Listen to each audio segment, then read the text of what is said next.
There's a very popular view going around that science and religion are essentially hostile to each other. They've been at war not only since the Enlightenment, but since ever science started. That is regarded by serious historians of science, who are not necessarily all Christians by any means, as a myth. There are, of course, as is usual, reasons for the myth. And often quoted are two incidents, historical incidents. First of all, the treatment of Galileo by the Roman Catholic Church, and secondly, the very famous debate between Thomas Henry Huxley, Darwin's bulldog as he was called, and Bishop Soapy Sam Wilberforce in the Oxford Natural History Museum in 1860, a year after the publication of Darwin's Origin of Species. Now, serious historical work has been done on both of these incidents and the way they have become cultural icons used in the defense of this conflict thesis that religion is at war with science. And it has turned out that neither of those incidents will bear anything like the weight that is put on them. In fact, they do not confirm the conflict myth at all. Let's take very briefly Galileo. Galileo opposed the reigning Aristotelian notion that the earth was fixed at the center of the universe. And we are told that the church persecuted him for it and got him to recant his developing scientific views. But we need to be very careful because, first of all, the first opponents of Galileo weren't the church. They were the Italian philosophers who believed in Aristotle. Because the fact was that both the philosophers and the church had got committed to the reigning paradigm of Aristotelianism. And here was Galileo challenging it. It is a very big lesson, actually, that the church had rushed to ally itself to a reigning scientific paradigm of the time when that paradigm turned out to be false. And that's a warning, perhaps, that sometimes people rush too quickly because science is in flux and is in change. But that's a separate lesson. The thing to be observed is this, that Galileo was not an atheist. Galileo was a believer in God. He was a believer in the Bible when all this started and when all it finished. He never changed his commitment to Scripture. So here's a believer in God that is supporting a scientific development that we now know to have been a correct one. And he was challenging the reigning philosophy of the time that was believed not simply by the church but by everybody. So to see it as a conflict between science and religion is simply false. The next thing to notice is that Galileo wasn't the wisest of men. He wrote a book into which he put the view of the then Pope, who had been his friend but rapidly ceased not to be. He put the ideas of the Pope into the mouth of a figure he called Simplicio, the fool, which was not exactly calculated to win friends and influence people. So that was shooting himself in the foot, basically. He insisted on writing in Italian when the scholarly language of the day was Latin, and so the scholars didn't like him for that. And then in the background there was the Reformation, and some of the leading intellects in the Reformation were espousing Copernicus's view, and therefore Galileo could have been seen as supporting them. So there are all kinds of cultural reasons in the background that played a very big role indeed. The one thing that the story cannot be used for is to say here is religion versus science, whereas atheism would have done a better job. Not at all. Galileo was a theist, a biblical theist. But Galileo was effectively pointing two lessons. One, science does change. And two, for those people who believe in the Bible, they need to be careful how they interpret it. Because there's not a person today, I would suspect, who would understand that when the Bible talks about the earth resting on pillars, they would take that to be literal in the sense there were huge big concrete columns supporting the earth so it was fixed and it couldn't move. But be careful with the word literal even, because what those metaphors are referring to are very real stabilities. We now know the stability of the earth is a very sophisticated thing indeed, but it is real, that is literal at another level. So we need to be careful too when we run away with the idea that because some of the Bible is written in poetic language, that what it says is not referring to something real. That is to make a very silly mistake in the way in which we understand literature. The second story, Huxley and Wilberforce, is again often painted as the triumph of rational atheism and science in the person of Huxley against an ignorant cleric, Bishop Wilberforce. But the interesting thing is that Wilberforce wrote quite a lengthy paper, which I've read, in which he says that he's not going to use religious arguments because this is a scientific debate. So far from a religious man using religious arguments, it's not. It's a person who was a gifted amateur scientist presenting such a convincing case that Darwin himself called it uncommonly brilliant. He'd found all the weak points in his theory. And in fact, somebody is said to have been deconverted from evolution by listening that day. The only records we've got of the actual event say that each man found a foe worthy of his steel. The honours were just about equal. If we look at it in its cultural setting, there's very much more afoot than is apparent in what I've already said. And the main thing being that Huxley was on a crusade to promote a professional class of scientists. He didn't want any more these clerics, these amateur naturalists. He wanted science to be the business of professionals. Indeed, he wanted a church scientific, as they spoke of in those days. And so the legend of a conquered bishop slain by a brilliant scientist suited the cause of the day. But historians have long since recognized that this is the case, and therefore a serious historian would not use this incident as an evidence for the truth of the conflict metaphor. And in fact, one could sum up and say, in the words of Colin Russell, who's a professor of the history of science at the Open University in Britain, that the conflict metaphor is so extremely not congruent with the actual facts that what needs to be explained, and now I'm quoting him, what needs to be explained is how it ever could have arisen in the first place. To put alongside that the simple fact that far from religion and science being in conflict, Christianity was the cradle out of which science grew. And C.S. Lewis sums up Sir Alfred North Whitehead's work on this and Merton's thesis and various other things magnificently in the following statement. He says, men became scientific because they expected law in nature, and they expected law in nature because they believed in a lawgiver. Far from religion hindering the progress of science, it was the basic conviction that there was a God, a lawgiver, behind this perceived order that spurred people on, like Newton and Kepler and Galileo and so on, to make the magnificent contributions to science that they did. The story I'm about to tell you may sound like a wild-eyed conspiracy theory, but it's quite real.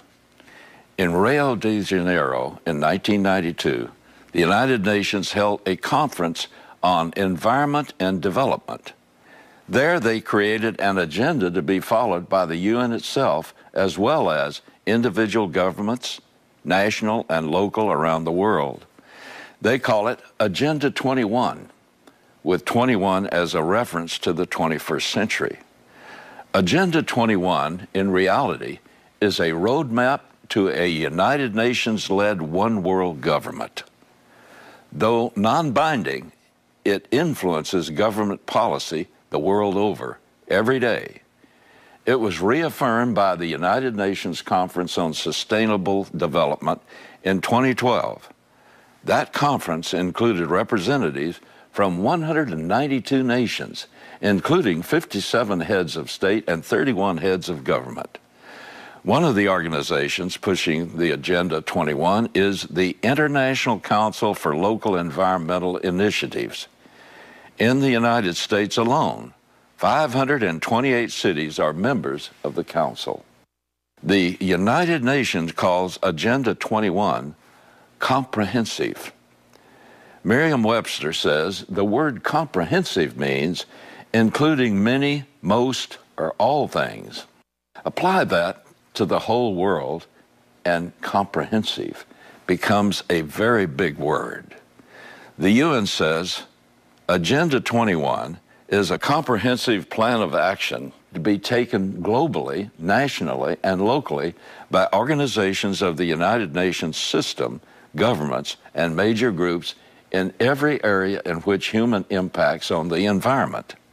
The Club of Rome is an environmentalist think tank and consultant group to the United Nations. In 1991, shortly before Agenda 21 came into being, they published a book titled The First Global Revolution. It said, in searching for a common enemy against whom we can unite, we came up with an idea that pollution, the threat of global warming, water shortages, famine, and the like would fit the bill. All these dangers are caused by human intervention in natural processes, and it is only through changed attitudes and behavior that they can be overcome. The real enemy, then, is humanity itself.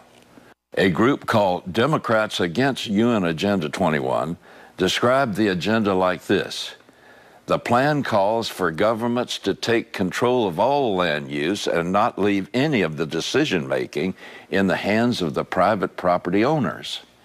It is assumed that people are not good stewards of their land, and the governments will do a better job if they're in control. Individual rights in general are to give way to the needs of the communities as determined by the governing body. Moreover, people should be rounded up off the land and packed into human settlements or islands of human habitation, close to employment centers and transportation. Proponents say it is about sustainable development, but if you boil it all down, it's really about control. Prosperity, wherever it is to be found, must be looted and controlled. The poor, yearning to climb the ladder of prosperity, must be held back. By its very nature, sustainable development implies that the earth can sustain only so much prosperity. So prosperity itself must be tightly controlled and carefully meted out. That means one small group of people must take charge of everyone else. Rank-and-file environmentalists tend to be true believers, but above them in the hierarchy are those who see ecology concerns as opportunity to seize wealth and power, not so much for the earth's sake as for their own. The Intergovernmental Panel on Climate Change describes itself as the leading international body for the assessment of climate change. They are yet another UN group specializing in climate change. One of the prominent scientists leading that organization, Professor Ottmar Edenhofer, said some pretty telling things back in 2010. Basically, it's a big mistake to discuss climate policy separately from the major themes of globalization. Developed countries have basically expropriated the atmosphere of the world community. But one must say clearly that we redistribute de facto the world's wealth by climate policy. Climate change, if it's not actually big business, at least means big bucks. But more than that, it means power. It's not every day that one atheist accuses another of cowardice for refusing to debate a Christian. It's even rarer when both are Oxford dons. Richard Dawkins, the world's most famous atheist, is facing that accusation because he has turned down an offer to publicly debate a man regarded by many as the world's leading defender of Christian belief. Professor William Lane Craig is a philosopher and a theologian with 2 PhDs from leading universities. He's the author of 30 books and hundreds of peer-reviewed academic articles. But Richard Dawkins has repeatedly refused to take him on in debate.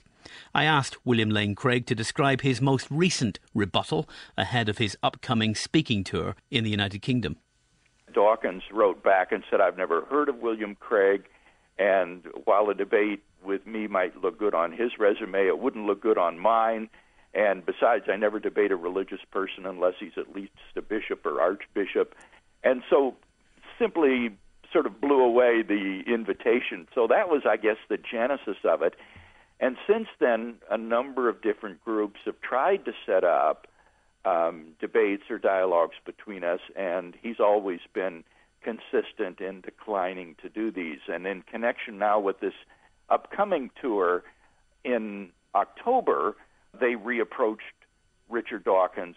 Apparently several organizations did, attempting to have a debate, and he's been resolute in saying that he won't do it. It is the case that Richard Dawkins has debated religious believers who are academics, including, for example, John Lennox, the Oxford mathematician.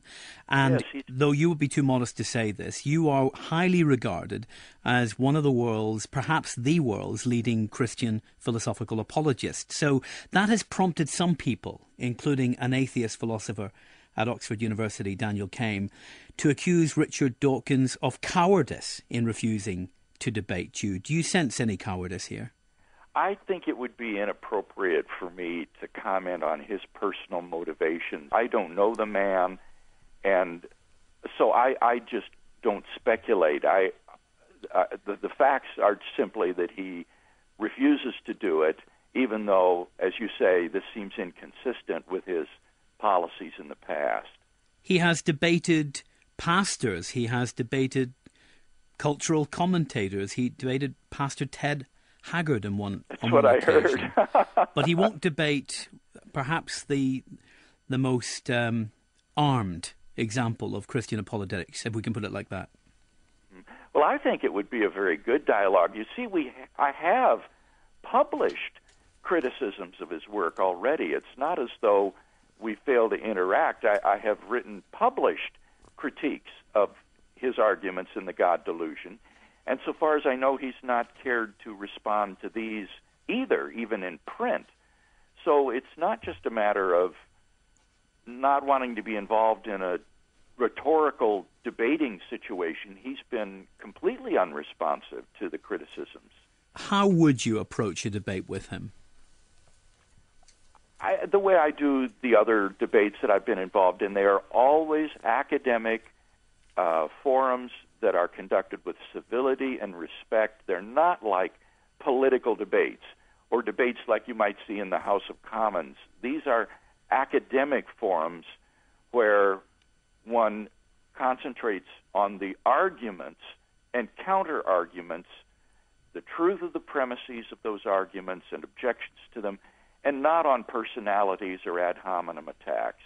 So there would be no reason to fear any sort of rhetorical trickery on my part. I don't engage in that sort of thing.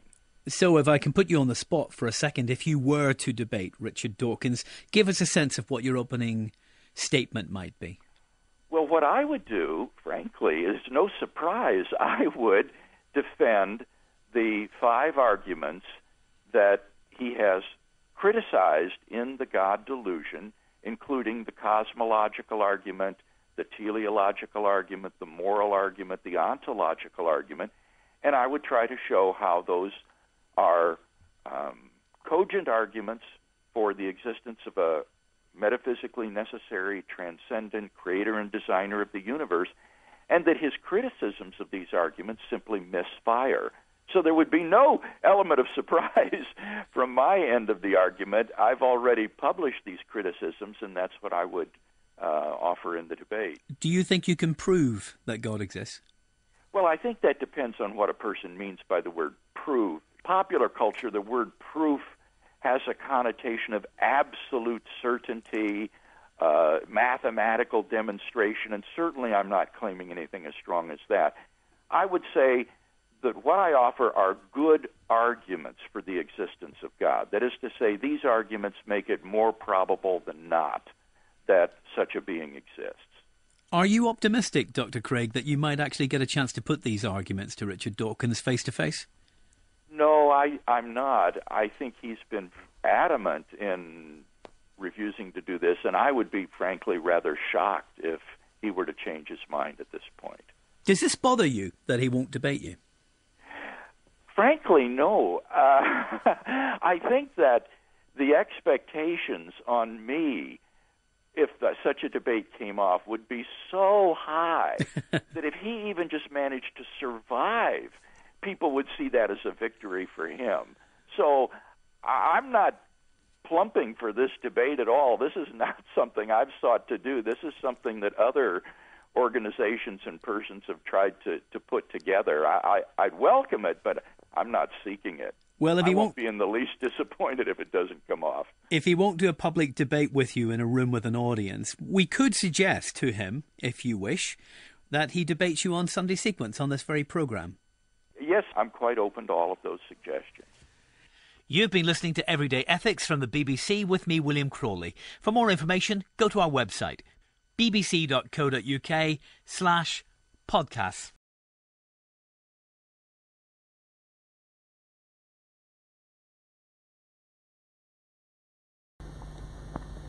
Can you give an example of a genetic mutation or an evolutionary process which can be seen to increase the information in the genome?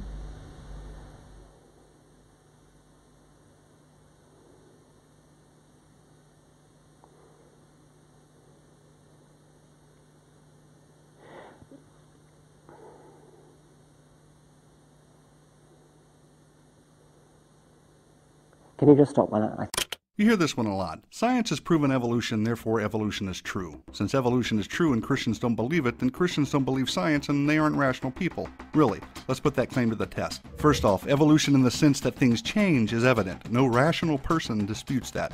Therefore, rational Christians believe it.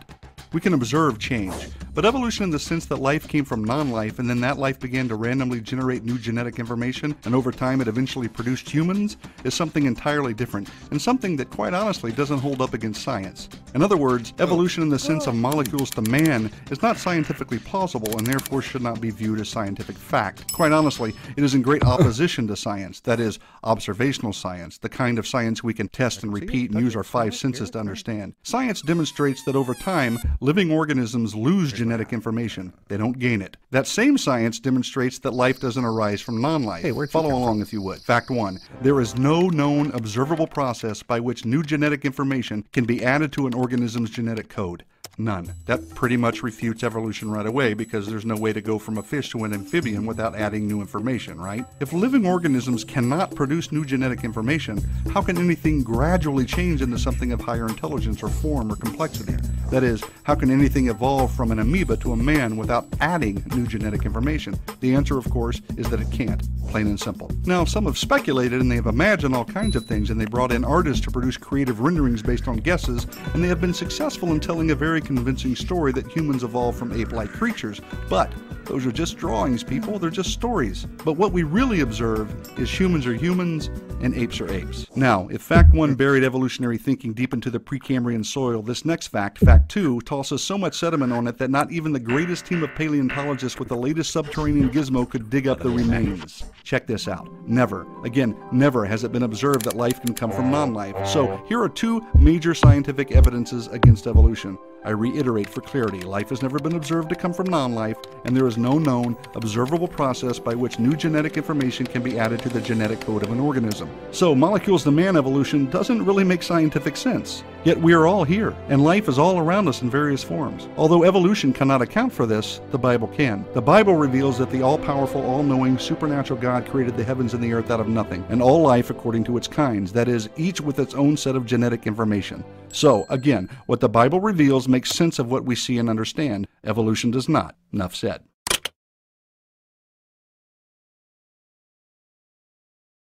الله أكبر على أمريكا. الله الموت لأمريكا. Hamas, founded in 1988, is designated by the United States and European Union as a terrorist organization. Over the past few years, Hamas terrorist attacks and actions have made news. A week before fighting erupted in Gaza, Hamas's leader from Damascus put an end to a short-lived truce with Israel.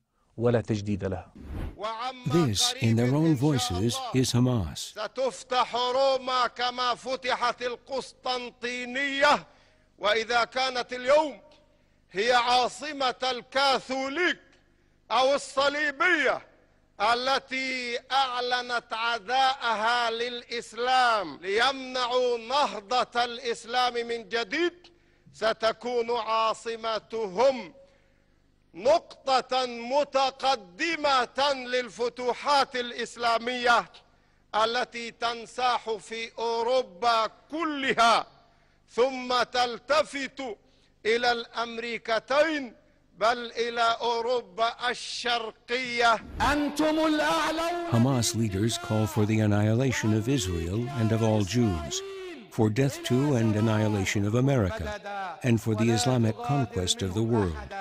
أيها الأمريكان سيعاقبكم الله أن يعلن الله الحرب عليكم يا آكلي الربا. اطلقوا العلم الأمريكي بفضل الله سبحانه وتعالى.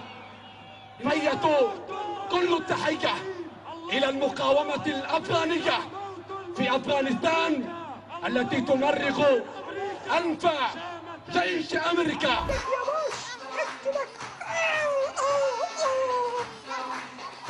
أنكم وكأن الذي قتل يهودي واحد كأنه قتل 30 مليون يهودي. مسلمين لثأرا لا والله لن ينقضي. على يهود هنا في فلسطين، هذا من أروع ألوان البركة الحقيقية لفلسطين. الله أكبر من أمريكا وأكبر من القوى العظمى، ونقول لهذا الغرب ستهزمون والله. والأمة العربية والإسلامية اليوم صاعدة ناهضة، سوف تستعيد زعامة العالم. الموت لإسرائيل، الموت لأمريكا، الموت لأمريكا. All clips shown on this video were aired before the current Gaza crisis. For the most up-to-date information on the Middle East, visit www.memory.org.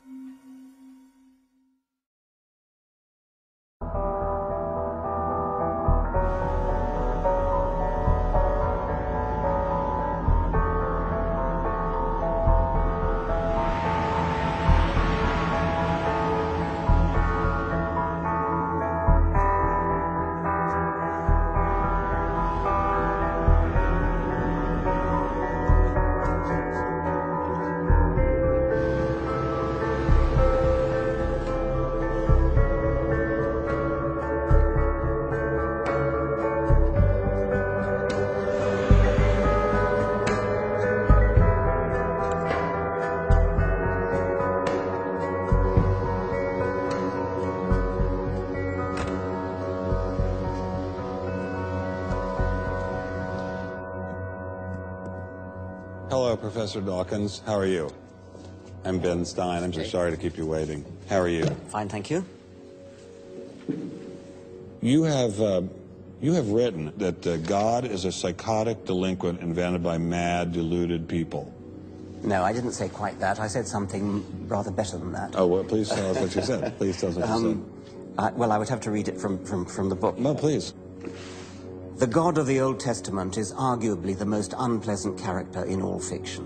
Jealous and proud of it, a petty, unjust, unforgiving control freak, a vindictive, bloodthirsty ethnic cleanser, a misogynistic, homophobic, racist, infanticidal, genocidal, filicidal, pestilential, megalomaniacal, sadomasochistic, capriciously malevolent bully.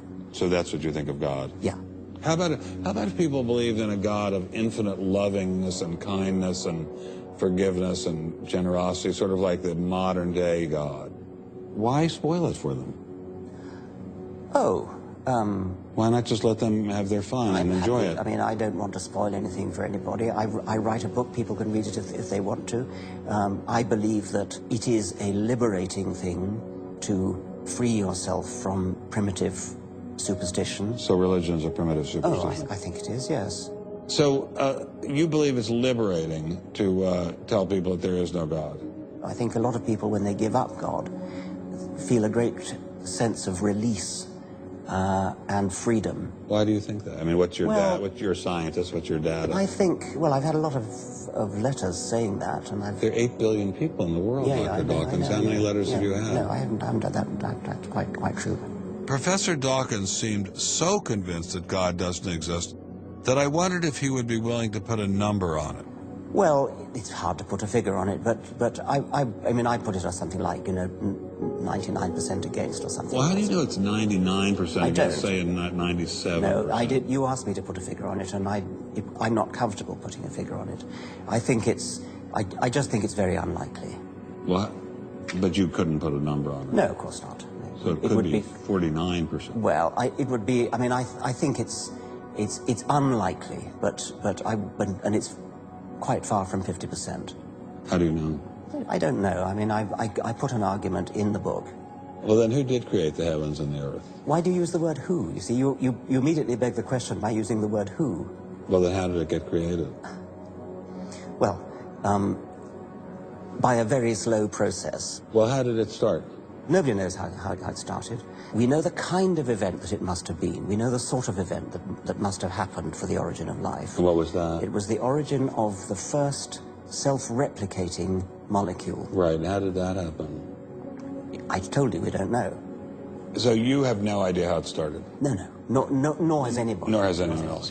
What do you think is the possibility that intelligent design might turn out to be the answer to some issues in genetics or in evolution? It could come about in the following way. It could be that at some earlier time, somewhere in the universe, a civilization evolved by probably some kind of Darwinian means to a very, very high level of technology and designed a form of life that they seeded onto perhaps this planet. Now, that is a possibility and an intriguing possibility. And I suppose it's possible that you might find evidence for that if you look at the details of biochemistry, molecular biology. You might find a signature of some sort of designer. Wait a second. Richard Dawkins thought intelligent design might be a legitimate pursuit? And that designer could well be a higher intelligence from elsewhere in the universe.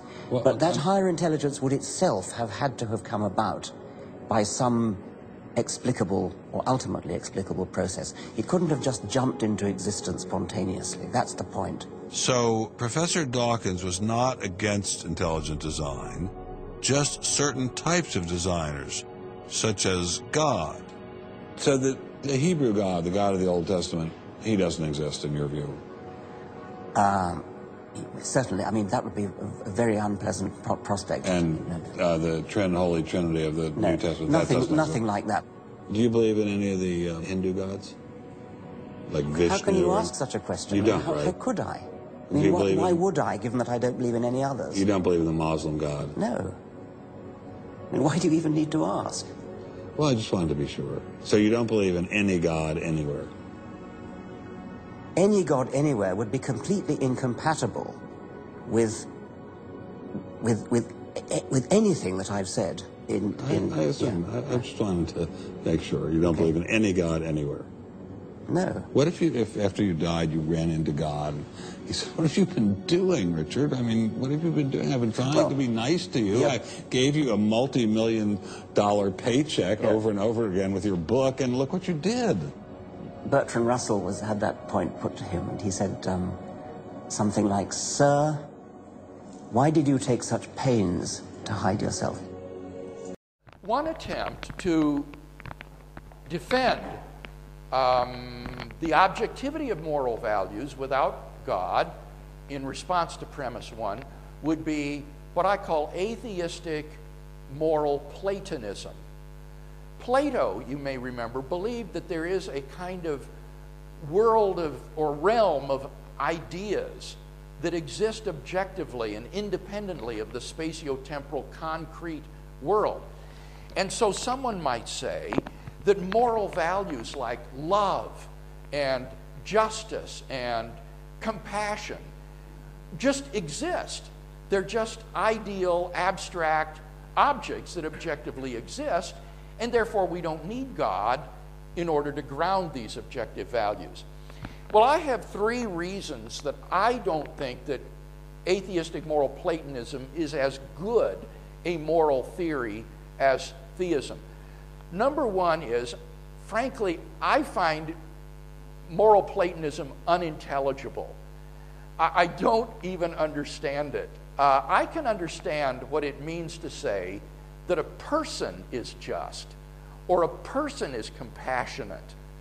But I have no inkling what is meant at all that justice or compassion just exist as abstract objects. I draw a complete blank. Things like justice and compassion and fairness and loyalty and kindness seem to be properties of persons. They're grounded in persons. But the idea that these things can just exist on their own, I don't even understand what that means, to say that justice just exists.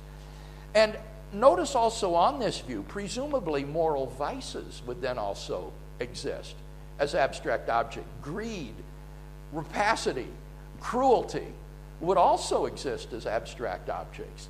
So why should I be obligated to align my life with one set of these abstract objects rather than another? I can't see any good reason for that at all. So the first place, I just can't make any sense out of that view. The second objection that I would have to Platonism is that even though it offers an account of moral value, it doesn't give us an account of moral duty. Duties are our obligations or prohibitions to do certain things.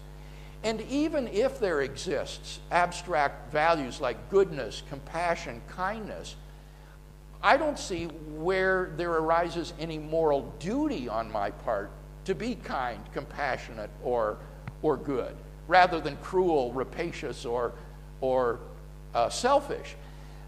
Moral duties seem to arise in response to moral imperatives, a command that you should do this and should not do that. And theism gives us that in God, a divine lawgiver who issues certain imperatives to us. Thou shalt love thy neighbor as thyself, thou shalt not kill, and so forth.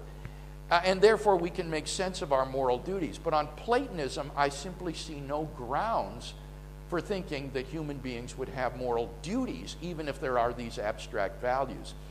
And then the third objection I would have to Platonism is that it posits a coincidence that is incredible, namely, that the naturalistic realm should evolve exactly that type of creature who happens to conform to the causally unconnected abstract realm of moral values and duties. I mean, that is an amazing coincidence when you think about it.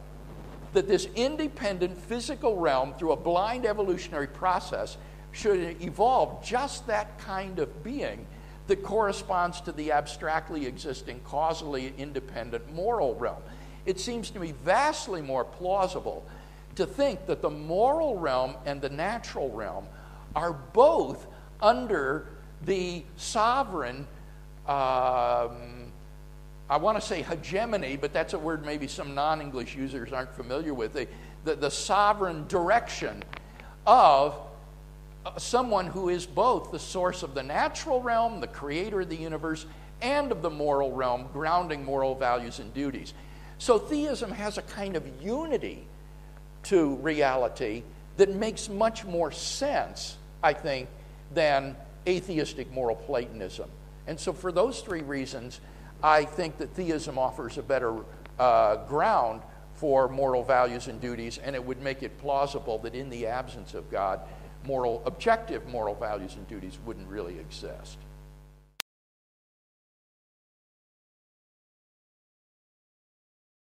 Alex, one of the great questions of humanity from time immemorial has been the question of origins, the beginning of the universe. Now, we know that the universe has been expanding, so now this looks like there has been a beginning, and people argue about it from a physics point of view, and some people from a philosophical or theological point of view. But in terms of the hard science, I want to come to you as a cosmologist who has been very intimately involved in the beginning of the universe and ask that question. Did the universe have a beginning? Well, one thing that we know for sure is that we live in the aftermath of a great explosion that we call the Big Bang. The universe, about 14 billion years ago, the universe was extremely dense and hot and rapidly expanding. And we now see the afterglow of that explosion in the form of the cosmic microwave radiation. And we have very solid evidence that this explosion really happened. Now, was that the true beginning of the universe? Actually, cosmologists now believe that it was not, that there was a stage prior to the Big Bang, which is called inflation. That is a very rapid, accelerated expansion of the universe. Of the space itself? Of the space, yes. And it ended basically with the Big Bang.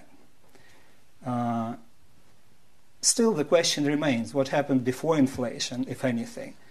And it appears that a satisfactory answer can never be given, because I can keep asking, and what happened before? Well, let's dissect those two pieces apart. Let's first talk about the Big Bang itself. You said it was very hot, very dense. How hot? How dense? Well, we cannot tell exactly what the maximum temperature was. But we can tell for sure that the temperatures were in above billions of degrees. Okay. And we know from Einstein's equation E equals mc squared that with so much energy and so much heat, the matter could begin forming out of that tremendous energy. That's right. The density was above the nuclear density, that's for sure, and probably much, much greater than that. Oh. So it's a huge amount per square centimeter. I mean, numbers that we can't even put names to. Probably. Okay, so that was the Big Bang, and that was the explosion from that enormously hot energy. Now, before then, we have this period of inflation. Now, that lasted much less than 1 second, right? Inflation lasted, we don't know exactly how long inflation lasted, but in a tiny fraction of a second, inflation expands a very small region, subatomic region, to a size much bigger than the whole observable universe. So in far less than a second, the entire universe, which was less than a subatomic size, right, expanded to greater than what we can, totality of what we see today. That's right. Now, some people would say that seems to be contradictory because nothing can go faster than the speed of light, but this is different. Einstein's theory of relativity tells you that you cannot run faster than light. Right. So if you are in a contest, you're running, and the signal of light running, signal of light always wins. Right. But if you have expansion of space and you have two objects separated by some distance, there is no limit on how fast that distance can grow. Okay, so now we have this incredible period of inflation prior to the Big Bang, so inflation ended in the Big Bang, in a sense. That's right. Okay, so now we want to say what's before inflation, or that's what we were talking about. Can we even make comments about that? So this infinite regress of questions of what happened before. There is one scenario that breaks out of this infinite regress, and that is somewhat popular now among the cosmologists. And this is the scenario that the universe could originate spontaneously out of nothing. This sounds like a very strange proposition for a physicist to make, because we know that there are conservation laws, that energy is conserved, right? So usually this means that if you have nothing, you cannot have something, because that takes energy. However, it turns out that if you have a closed universe, where the space closes on itself, like in 2 dimensions the surface of the Earth closes on itself, and 3-dimensional space can close on itself in a similar way, so that you go in some direction and you come back to the same point after you traverse the whole universe. So in such a closed universe, the gravitational energy, which is always negative, exactly compensates the positive energy of matter. So the energy of a closed universe is always zero. And then nothing prevents this universe from being spontaneously created. Because the net energy is always zero. That's right. The positive matter balanced by the negative energy of the gravitation of that matter, which is the space-time curvature. That's right. Yeah. And other things include, for example, total charge, electric charge, which is also conserved. Right. In a closed universe, if you think of a charge and the electric field goes out of it, then it has to converge to the opposite charge on the other side, so to say. So as a result, the total charge of a closed universe is always zero as well. So there is no conservation law that prevents the formation of such a universe. And in quantum mechanics, actually, if something is not forbidden by conservation laws, it necessarily happens with some non-zero probability. So a closed universe can spontaneously appear out of nothing, and there is in fact an elegant mathematical description of this process, where a tiny closed universe having very high energy spontaneously pops out and immediately starts to expand. Okay, but when we say that this quantum mechanical fluctuation appears out of nothing, and we have the balance of energy, and so we're in conformity with the conservation of energy laws. Yet you need the laws of quantum mechanics. You need some pre-existing environment that can enable this to happen. That's true. This is a very perplexing mystery that in this picture, the same laws that describe the evolution of the universe also describe the appearance of the universe, its coming into being. And this seems to suggest that the laws were there prior to the universe itself. When I say that the universe is created out of nothing in this picture, by nothing I mean not only the absence of matter, but also the absence of space and time. Right. So where did those laws exist? So we seem to get a picture where the laws of physics have some Platonic existence which is independent of the universe. So the laws of physics may be existing in some, as we say in philosophy, necessary way, perhaps, or some other mechanism. Other people may have different ways that they came into existence, but we need to have those pre-existing. Just like numbers may pre-exist in some way. Even if there's nothing, there has to be the number 8. I mean, there's a concept of a number 8. That's right. Well, pre-existing is maybe not precisely the right word, because there is no time. Yes, you're right. So that's right. Prior doesn't really... Yeah, it's explanatorily prior, right. But it can't be temporally prior. That's right. But back to the fundamental question then, did the universe have a beginning, and therefore time had a beginning at a moment? And the evidence, what you're saying is that there was this big explosion, there was this inflation, and what happened before that is very speculative. But there is this initial explosion that set everything into being. What we can tell is that inflation cannot be continued back indefinitely. As I said, we don't know how long inflation lasted, but it couldn't last forever. Therefore, either there was something prior to inflation, and it's hard to imagine what that could be, An alternative is this creation of nothing from nothing, and in fact, this is a quantum mechanical process. So, if it can happen for one universe, then there should be many universes created in this way with different initial conditions. And if you do the analysis, you find that the most likely way for the universe to start is to be in this high energy state which drives inflation. The prediction of this quantum origin model agrees with the theory of inflation. It provides the right initial condition.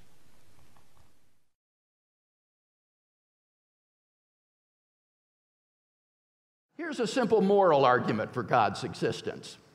Number one, if God does not exist, objective moral values and duties do not exist. Two, objective moral values and duties do exist. Three, therefore, God exists. Now, what makes this little argument so powerful is that most people believe in both of the premises. They just never put two and two together to draw the logically necessary inference. In fact, Professor Dawkins, you yourself seem to be committed to the truth of both premises. With respect to premise one, you've elsewhere written, and I quote, "There is at bottom no design, no purpose, no evil, no good, nothing but pitiless indifference. We are machines for propagating DNA. It is every living object's sole reason for being." So, you agree with premise one. Right. Okay, what about premise two? Now, although you say that there is no good, no evil, nothing but pitiless indifference, you, Dr. Dawkins, are a stubborn moralist. Haven't you, for example, vigorously condemned as morally wrong and reprehensible the abuse and harassment of homosexuals? Right. And how about the religious indoctrination of children? Right, tantamount to child abuse. And how about the Incan practice of human sacrifice? Right, abominable. And how about God's commanding the slaughter of the Canaanites? Right, such an immoral deity. In fact, haven't you even offered your own revised version of the Ten Commandments for guiding moral behavior? That's what I thought. So, since you affirm both premises of the moral argument, you are, on pain of irrationality, also committed to the truth of the argument's conclusion that God exists. Can you explain this inconsistency? No?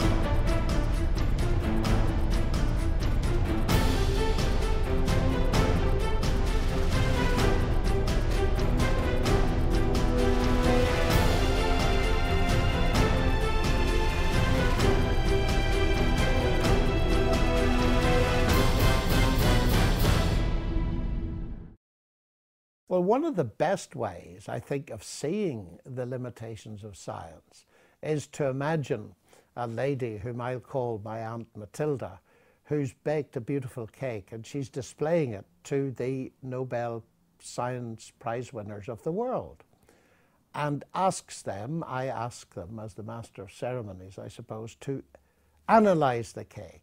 And of course, the chemist will reduce it to elements and the physicist to elementary particles and so on. And we get a brilliant description of it. And then finally, I say to them, now, thank you for these scientific descriptions. I've just got one last question. Why did she bake the cake? And of course, the physicist can analyze it.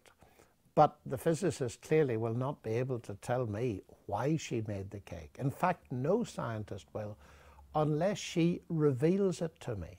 Now, the interesting thing about that is this, that when she reveals it and tells me it was made for her cousin Fred or something like this, that doesn't shut my reason off. I use my reason to see if her explanation makes sense. Now, of course, that raises very deep questions. It raises the question as to whether there is a something, or better, a someone who stands in the same relationship to the universe as Aunt Matilda does to the cake, and whether he has revealed anything. And of course, the basic Christian claim is that's precisely what has happened, that God, who made the universe, has revealed something. And that little illustration may be simple, but it helps to explain another misapprehension that's very widespread, that revelation, that is in terms of the Bible revealing things, is somehow against reason. That's nonsense. We use reason in all areas, even in understanding revelation. The point is there are different sources of information. One of them is the study of nature. And the other is, as I believe, the book of God's Word. And when God reveals something in His Word, we don't shut our reason. In fact, we need a reason even to read it. But then we can see if what is said makes sense. And so that would be the approach to the question of the limits of science that I would take. You asked me a question during the talk repeatedly. Who created God? Yes. Would you like me to try to answer that? Yes, it'd be lovely, yes. Well, you notice I spent some time on the space-time theorems, how it proves there's actual beginning to cosmic time. It also establishes that cosmic time is linear, and cosmic time can't be stopped or reversed. In such a concept of time, everything must have a beginning or a creation event with a causal agent that is so constrained.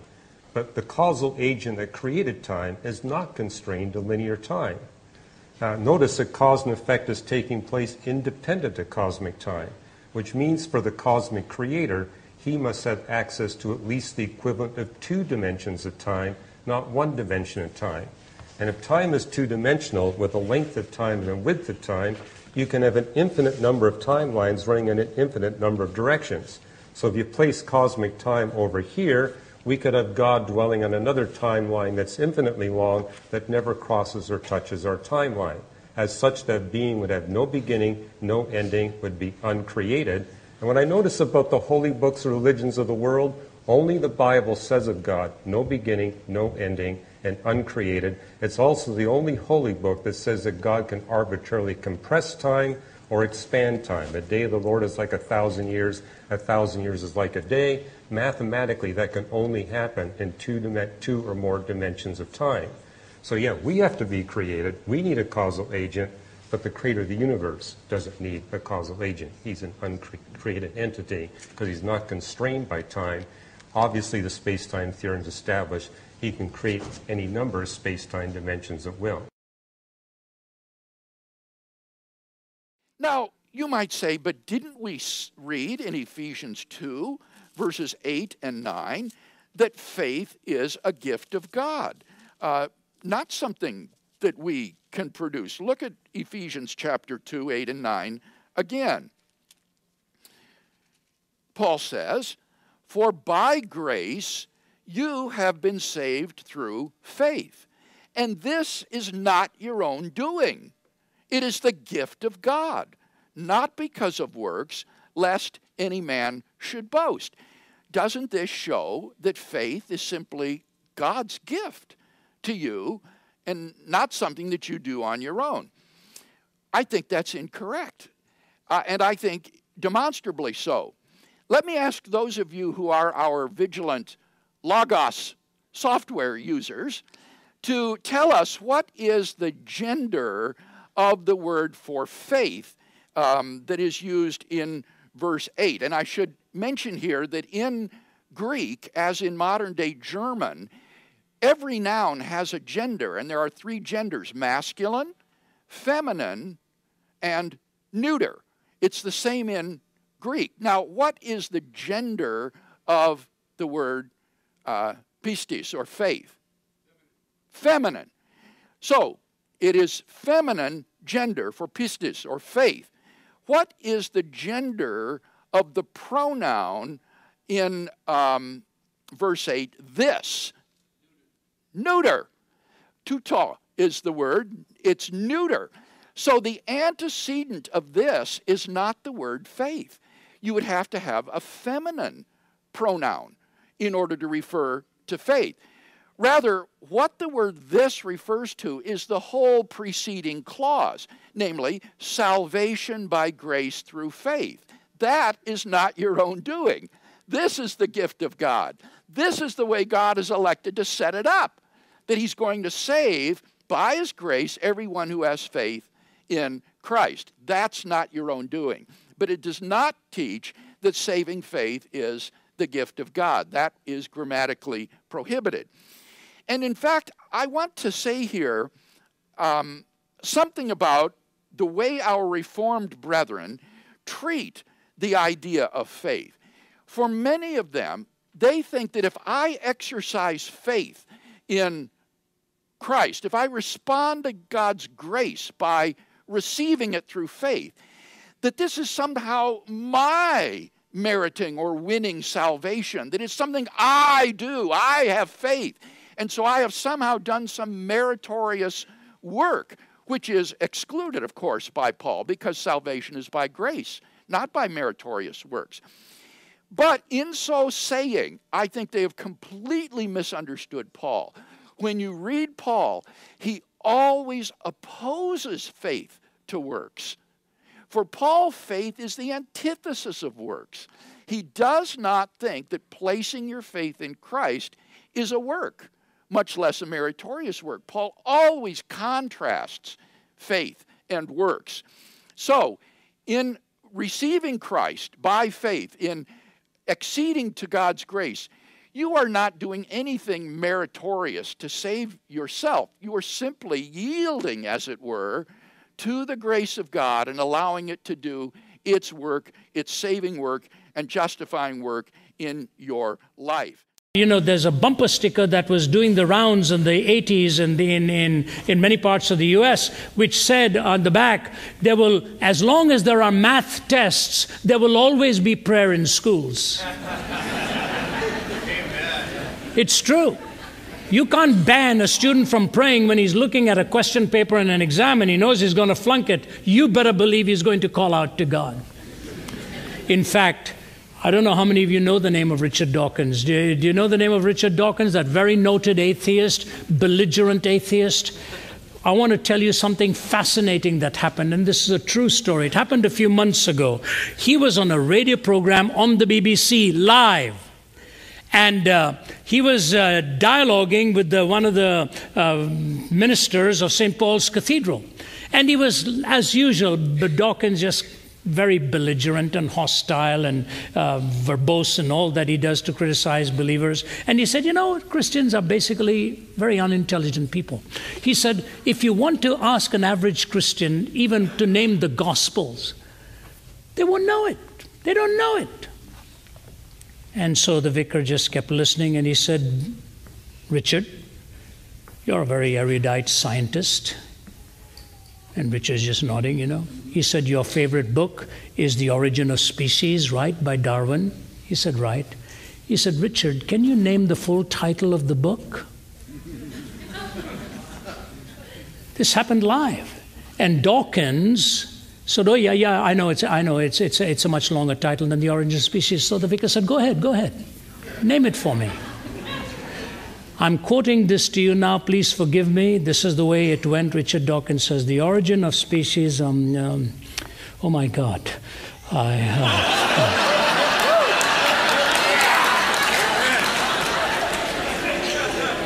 The ultimate proof of the sovereignty and omnipotence of God is that it even takes an atheist who doesn't believe in him to call upon him to remind him of the title of the book that helped him deny him.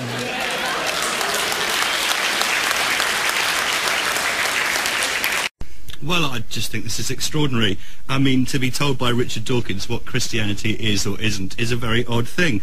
I mean, I think we should allow people to self-identify.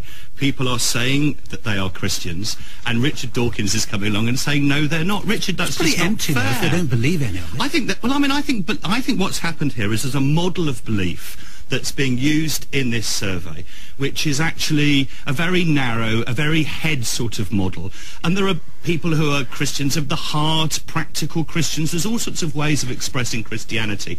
And just having a few silly little questions to trip people up just seems to me not a good way of trumping... Do you think of yourself as religious? And 50% apparently say no. 6% of people who were asked, only 6% of the people said they don't believe in God. The rest of them were not saying that. So it's like people are self-identifying this way. And Richard, it's not fair for you to come along and just have a questionnaire which trumps people's self-identification. It's also, Richard Dawkins, mechanistic, isn't it? It's just the wrong way to look at these matters. It doesn't actually tell us anything interesting. It tells us an awful lot. When you say, I'm telling people what it is to be Christian, we ask them a very comprehensive list of questions. You can look at the press release. It would be very hard for anyone to deny that many of these questions, most of these questions, are fundamental to the Christian religion. But you're saying they're not Christians even if they think of themselves as Christian. You know what they are, even though they tell you I'm not presenting my opinion here. This press release is offered to people to look down it and say, look, these people who call themselves Christians actually don't read the Bible, don't go to church, don't believe Jesus was the Son of God, don't even know what the first book of the New Testament is. But Richard, it's up to you to make up your mind whether you think they're Christian. Don't ask me. My opinion is not relevant. Richard, if I said to you, what is the full title of The Origin of Species? I'm sure you could tell me that. Yes, I could. Go on then. On the origin of species, on the origin of species, there is a subtitle with respect to the preservation of favoured races in the fight in the struggle for life. You're the high pope of Darwinism. Not bad. I'd give him some justice. But if you asked people who believed in evolution what that question, and then you came back and said 2% got it right, it would terribly easy for me to go, they don't really believe it after all. It's just not fair to ask people these questions. They self-identify as Christians, and I think you should respect that. And the next morning's newspaper said, and I quote, "It's been a bad week for atheists."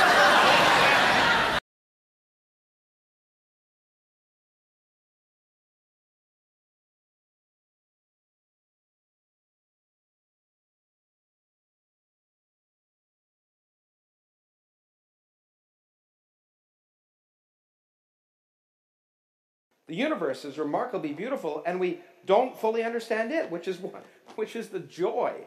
The joy of not understanding is what makes life worth living, not the joy of certainty that immortality is potentially finite, or the certainty that there'll be 72 virgins in heaven if you blow up the World Trade Center or something. I mean, that kind of nonsense is what stifles, it seems to me, that what makes being human worth being human is it's the uncertainty, it's the mystery, it's not knowing. We don't claim to know everything. That's the whole point. We don't claim certainty, and that's great. We don't claim certainty, and that's great. We don't claim certainty, and that's great. And that's great. And that's great.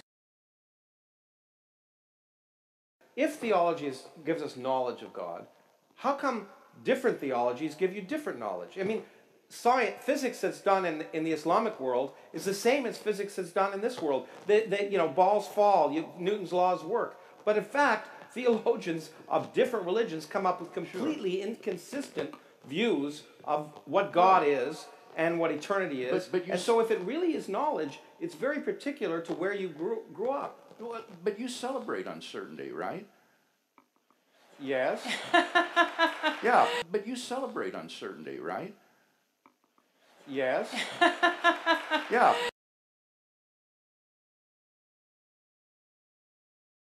We don't claim certainty, and that's great. If theology gives us knowledge of God, how come different theologies give you different knowledge? But you celebrate uncertainty, right? Yes. Yeah.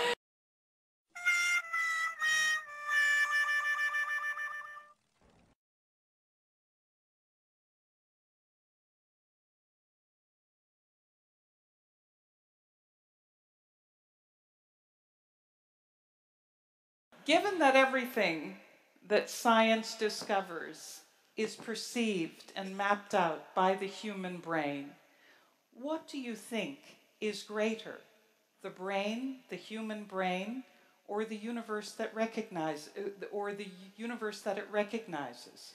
Well, first of all, with all due respect, I don't understand what you mean by greater. Is that a value judgment? Significant, yes. What is more necessary? Well, it certainly appears to me that the universe's existence is necessary for my existence. That seems to be the case, although who knows? I mean, it could be that I could spontaneously pop into existence without a universe, and maybe I have. But greater is the kind of thing that, it's an irrelevant question. The point is, the human brain is remarkably complex and we don't understand it. The universe is remarkably beautiful and we don't fully understand it, which is the joy.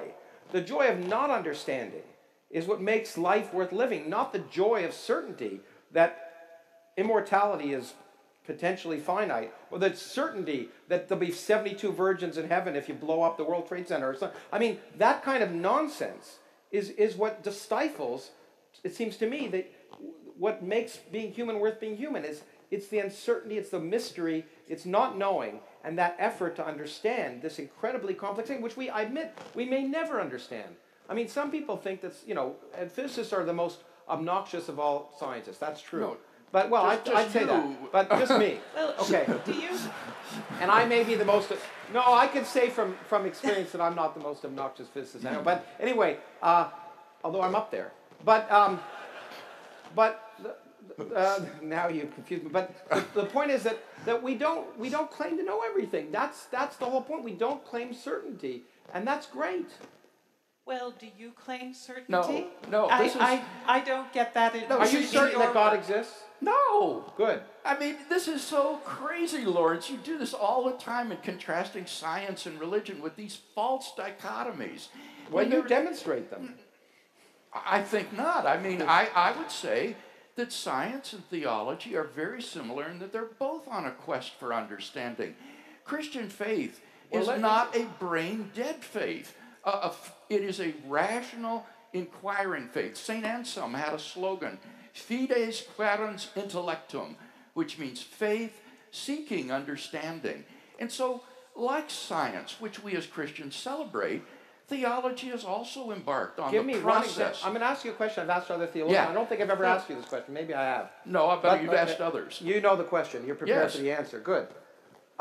Good, because I'd like to learn about this, because I've asked a lot of theologians, what contributions to human knowledge has theology provided in the last, say, 300 years? Give me one example. The answer I always get is, what do you mean by knowledge? Now, if I asked a biologist or a chemist or a historian, I get a different answer. Yeah. Okay. Theology is the queen of the sciences. The proper object of theology is God. Theology is the study of God. It gives us. But didn't you say God isn't subject to science? So what didn't you say didn't you say science can't? God is not subject to science? Didn't you say God is outside science? So in that case, if theology is study of God, how can it be a science? Well, let him answer the question, well, please, because we're not actually going to get anywhere if you're constantly talking over Bill. Please. Okay. I actually do think we'll get somewhere. We'll get rational definitions. Okay. Okay. Bill, all right. If you can I'll respond, try to be succinct. And then we will go to the questions from the floor. Theology students from Germany often wrestled with the question, is theology a Wissenschaft? That is to say, that's the word for science in German. But what they meant by science was, in the classical sense, scientia, knowledge. And certainly theology is a source of knowledge. It gives us knowledge of God, His existence and nature, what He requires of us, what our moral obligations are to Him, how to find eternal life and forgiveness of sins. These, you may not be interested in this, but that doesn't do anything to deny the fact that theology is a scientia. It is a body of truth. It is a body of knowledge, just as much as science is scientia about the natural world. And I might also say that in the way that Bill is defining knowledge in this way, you also have redefined something like nothing in your way. Right. Well, let me say that there's a difference, and that the fact is that if theology gives us knowledge of God, how come different theologies give you different knowledge? I mean, physics that's done in the Islamic world is the same as physics that's done in this world. Balls fall, Newton's laws work. But in fact, theologians of different religions come up with completely inconsistent views of what God is and what eternity is. And so if it really is knowledge, it's very particular to where you grew up. But you celebrate uncertainty, right? Yes. Yeah. So okay. Well, so what's the why? Just as quantum physicists have at least 10 different physical interpretations of the equations of quantum mechanics. They're not. The difference is if two scientific ideas are inconsistent, one is right and one is wrong, or they're both wrong. Yeah. They're not both right. But Lawrence, I'm not a relativist. I'm not a pluralist. I think that the same holds for theology. And you in think fact, I am Christianity is right and Islam is wrong. I am gratified to hear you affirming the law of contradiction here and affirming the laws of logic. So Islam is wrong. I do believe that Islam is not fully true, that there are elements of Islam that are false.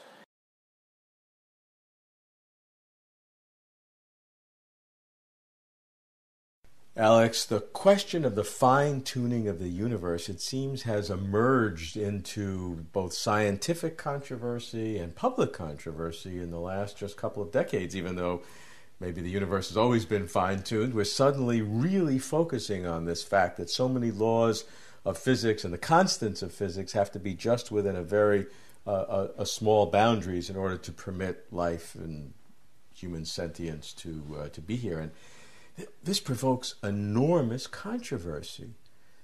Tell me about the controversy and tell me where you fit in that controversy. That's right. It appears that the universe is fine-tuned in the sense that there are about 30 constants of nature which take some specific value. If you look at these numbers, they look like totally random numbers. And however, if you change these numbers even slightly, the properties of our universe can change quite dramatically. Generally for the bad. Yes, generally for the bad. And the question is, what do we make of that?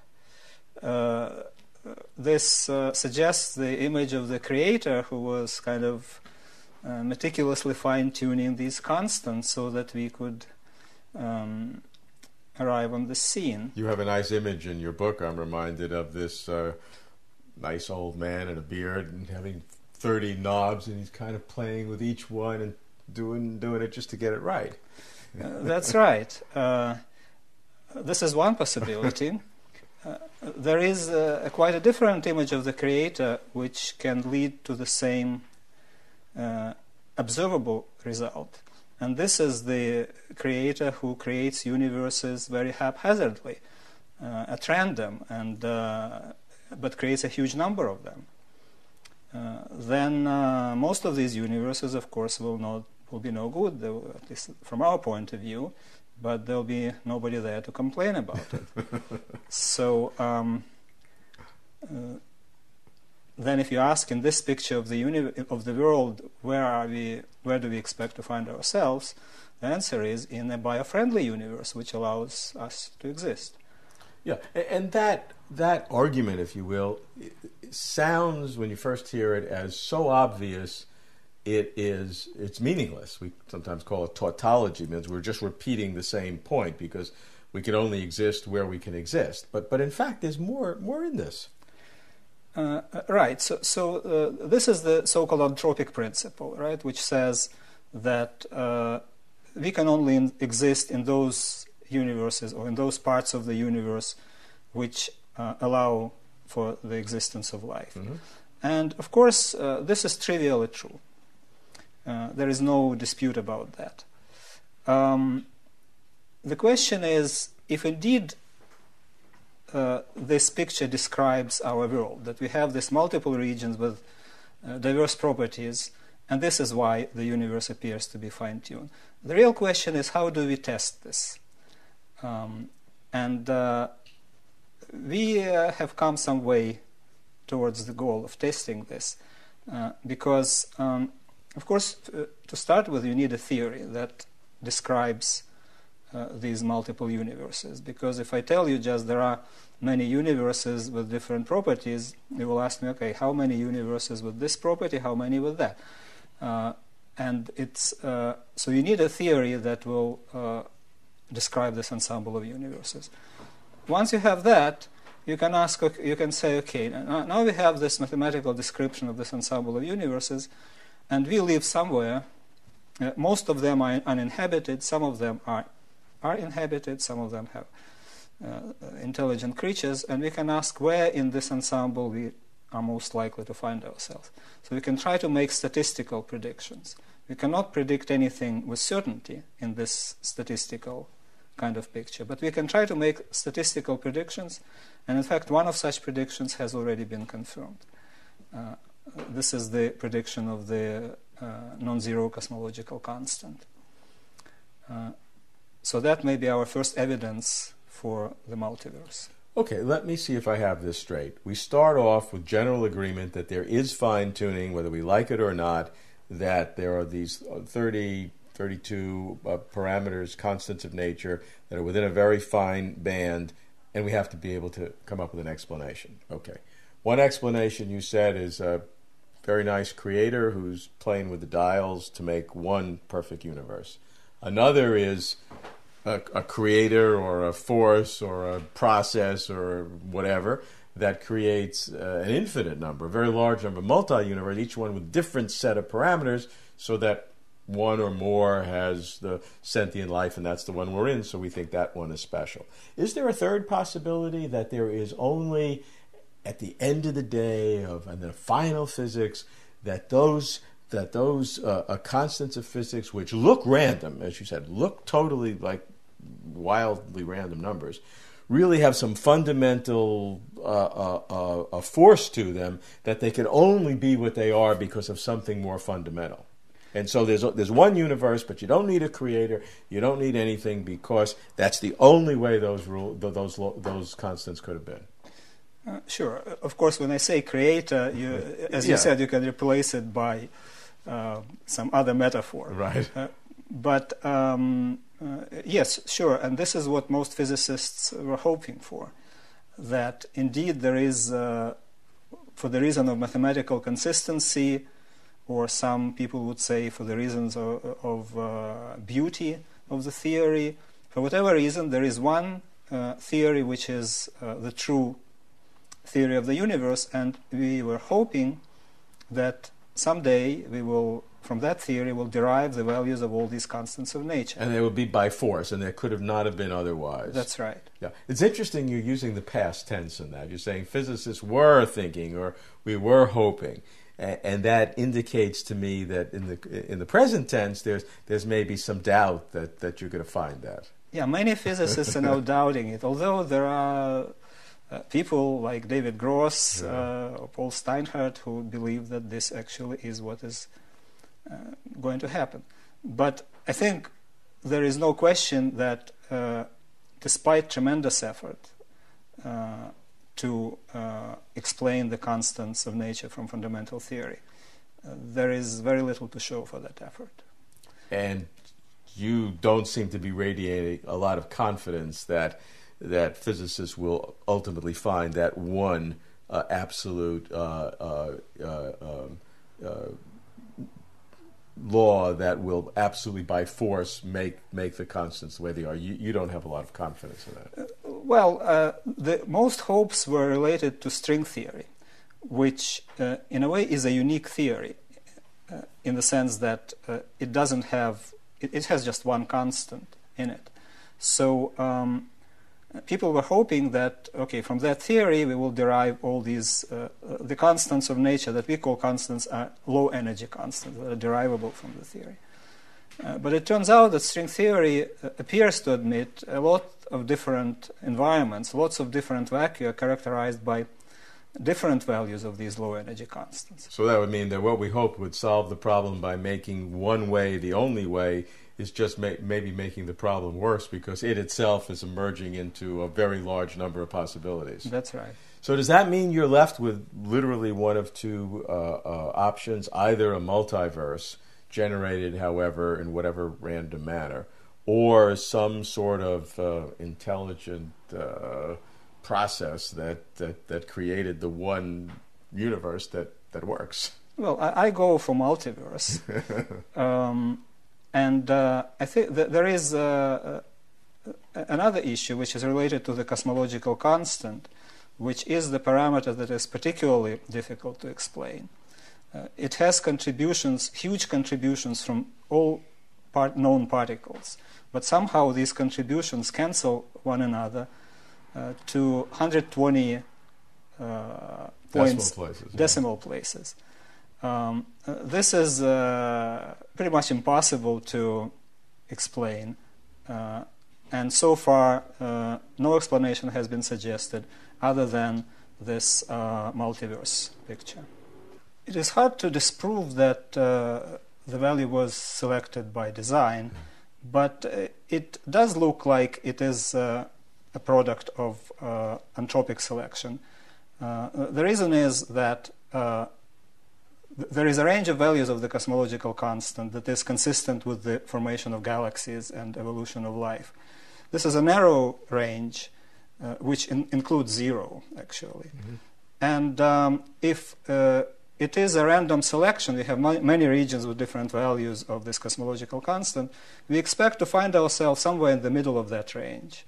And this is actually what we observe. So what we observe is perfectly consistent with this such random anthropic selection. On the other hand, if you think of design, I would think that designer would choose some more special value, for example, 0. And in fact, if the value of the cosmological constant were fine-tuned more, for example, much closer to 0 than it is, it would be very hard to explain it through the multiverse hypothesis, and that would be evidence against this hypothesis.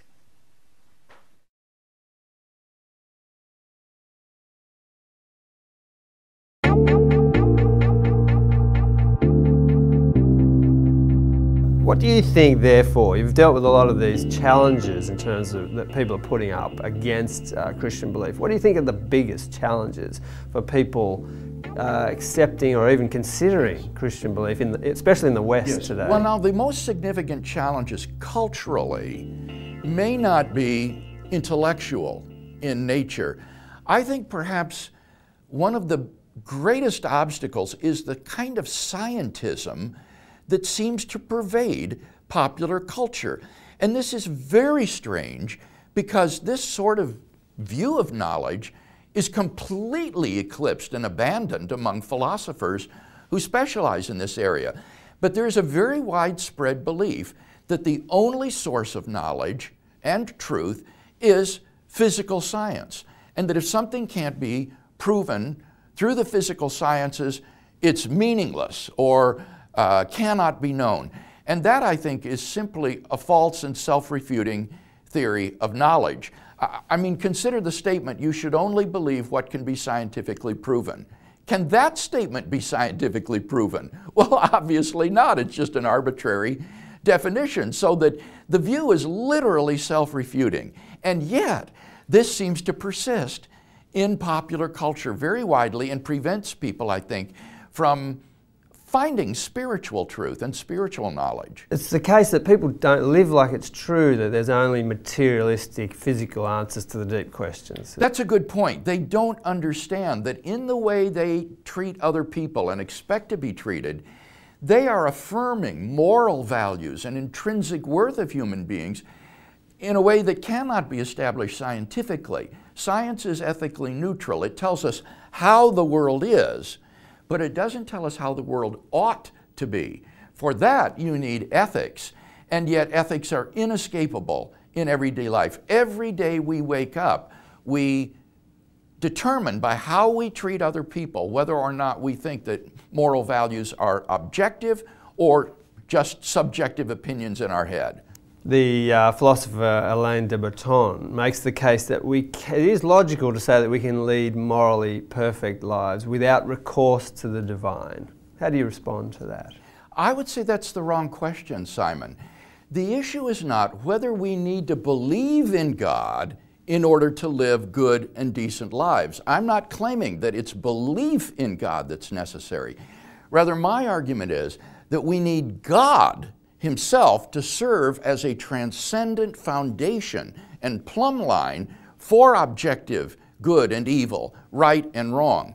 And whether or not you need to believe in this in order to live a good life is really quite irrelevant. It's God that is necessary for objective moral values to exist, not belief in God. In response to the fine-tuning of the universe as possibly a pointer towards God, we're sometimes told that a multiverse does away with the need for this appearance of design. You know, we just happen to be in one of billions of universes in which the properties required for life to exist as we know it are in place. This multiverse gets a bit of a run. What's your response to it? I would say that even if a multiverse exists, it does not explain the fine-tuning. This point has been made very forcefully by Roger Penrose of Oxford University. What Penrose points out is it is incomprehensibly more probable that our solar system would just instantaneously form through the random collision of particles than that a finely tuned universe would exist. What that means is that there are far more universes in this multiverse in which observers form just by the random collision of particles than finely tuned worlds. So if we were just a random member of a multiverse, we ought to be observing an island of order no bigger than our solar system, because that's incomprehensibly more probable than a finely tuned universe. In fact, the most probable observable universe would be a universe in which a single brain fluctuates into existence out of the quantum vacuum and observes its otherwise empty world. So if we were just a random member of a multiverse, we ought to be having observations like that. And since we don't, that strongly disconfirms the multiverse hypothesis. To what extent does some doubt play a role in a life of faith, committed faith? I think that traditionally Christian theologians and ordinary believers have understood that doubt actually is part of the life of faith. Very often great saints of God have gone through what they call the dark valley, in which God may not seem real to them, and they trust in God to get them through that dark valley and bring them out on the other side.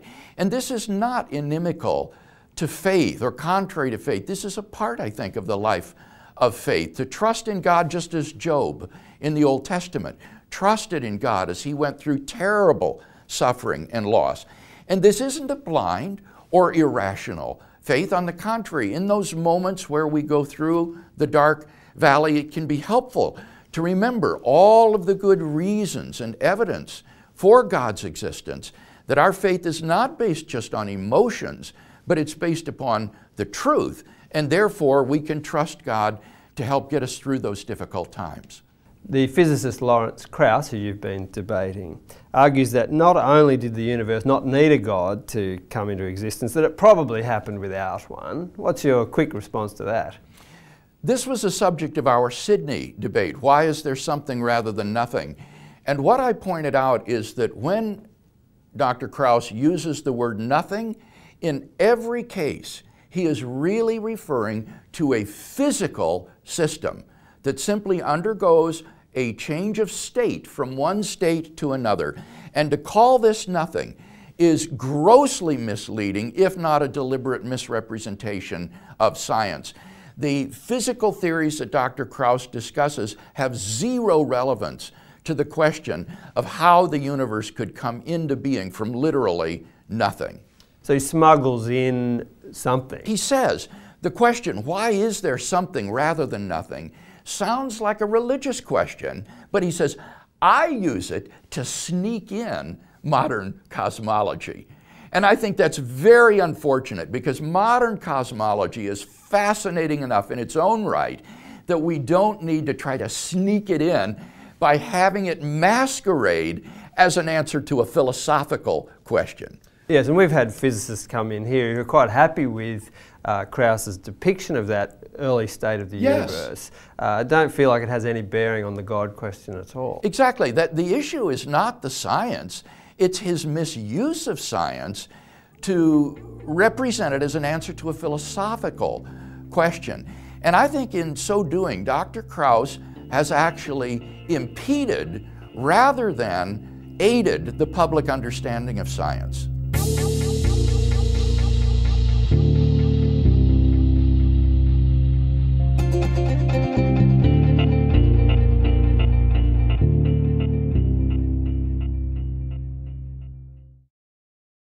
Astrophysicists are finding incredible evidence for a Genesis 1 type creator. You got to hear this.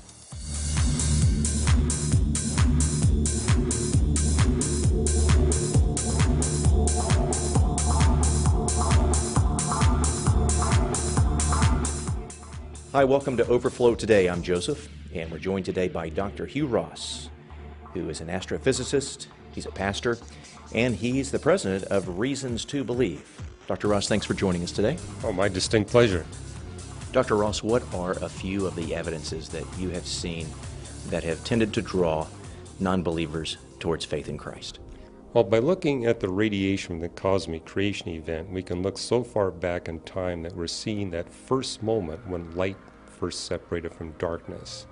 What enables us to witness the creation of the universe is looking at what's called the cosmic background radiation, the radiation from the cosmic creation event. So we have telescopes that are able to look so far away, we're actually looking back in time to the very moment that the universe was created.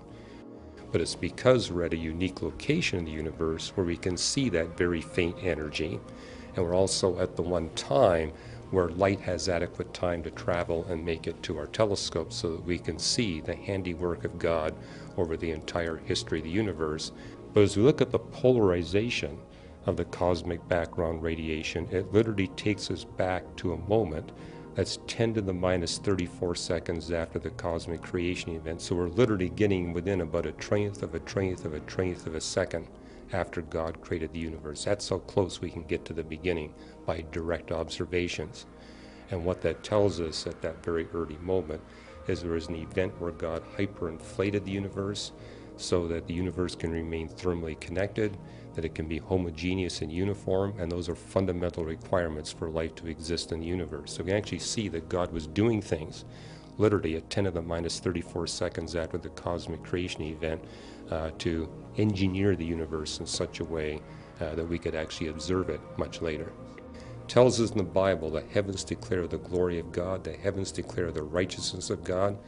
We now know there's only one place in the universe and only one time in cosmic history where we get to look back in time. And of course, it takes light time to travel to our telescopes. And it's our ability as astronomers to observe the cosmic creation event, to actually directly witness the universe being created, where we get our most powerful and compelling scientific evidences that a God beyond space and time must be responsible for the universe in which we live.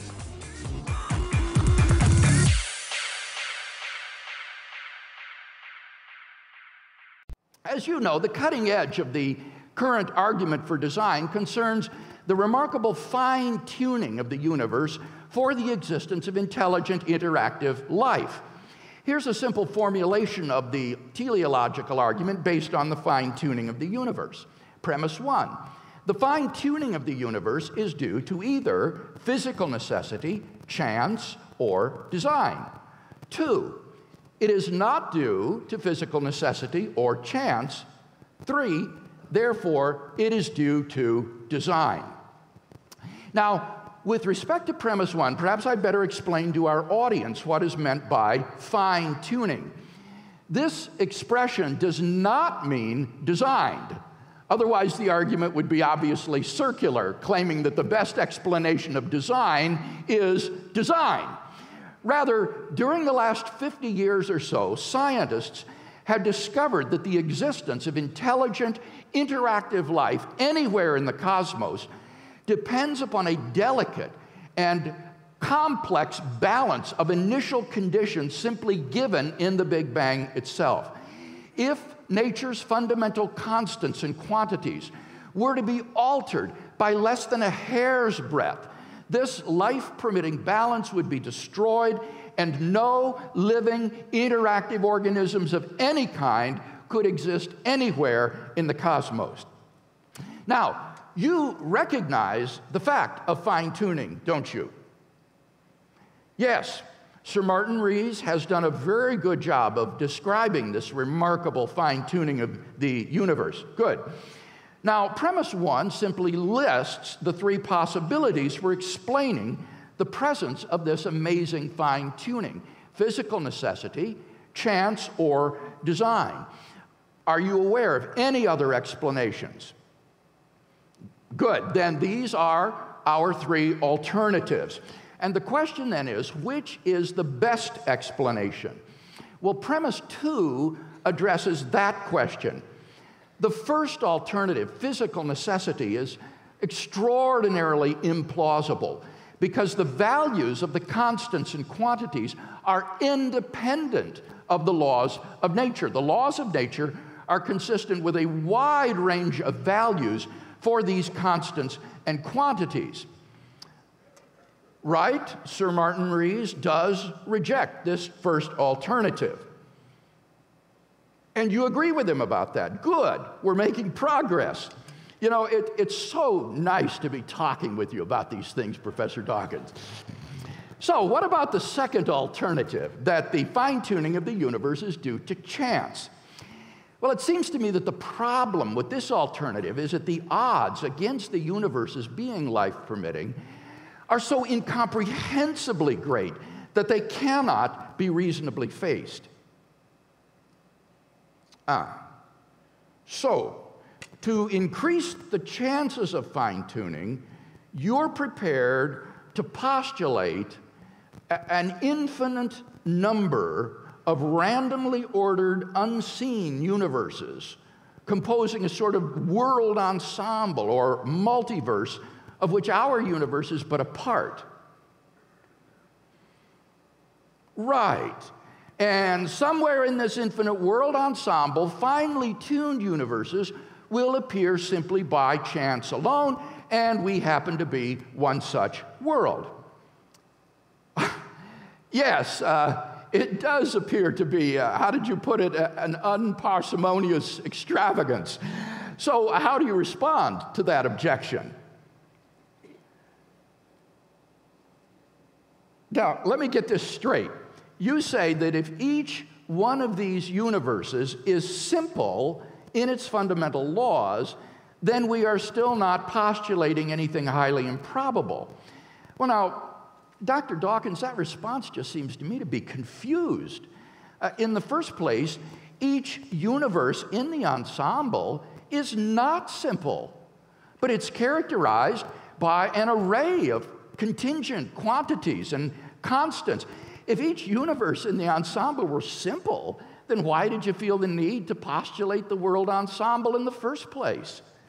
Secondly, you're assuming that the simplicity of the whole is a function of the simplicity of the parts.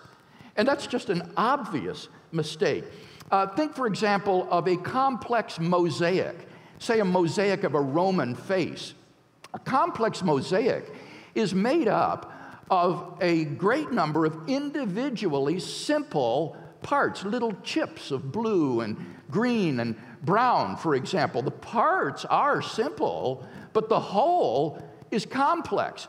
And in exactly the same way, an ensemble of simple universes will still be complex if those universes are randomly ordered in their constants and quantities, rather than, say, all having the same values.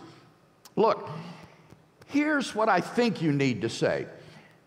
You can argue that the postulate of a world ensemble is still simple if there is a single, simple mechanism generating the many worlds. So the question is, what mechanisms do you suggest for generating this infinite, randomly ordered world ensemble? An oscillating model of the universe.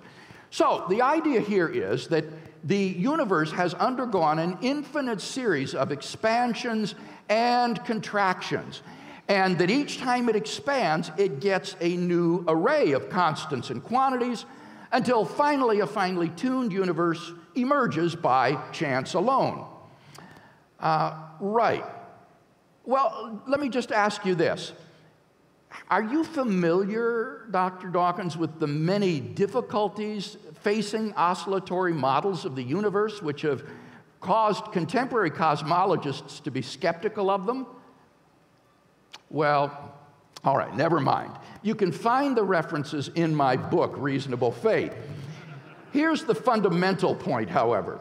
Even if the universe could oscillate from eternity past, such a universe would require an infinitely precise fine-tuning of its initial conditions in order to persist through an infinite series of cycles. So the mechanism you're proposing is not simple. In fact, it's exactly the opposite. It is fine-tuning of an infinitely precise variety. Moreover, such a universe involves a fine-tuning of a very bizarre sort because the initial conditions have to be set at minus infinity in the past.